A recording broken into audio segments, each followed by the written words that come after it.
Ey dərmanım, səsin gəlir şeirlərimdən, qaçıb mənim çətirlərimdən. Kimin yağışlarında islanırsan indi. Ey sultanım,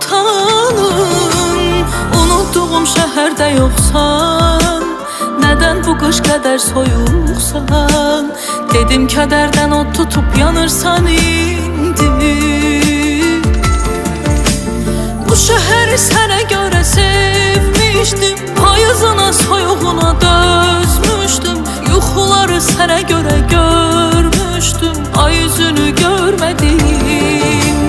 Bu şəhəri sənə görə sevmişdim, payızına soyuğuna dözmüşdüm. Yuxuları sənə görə görmüşdüm.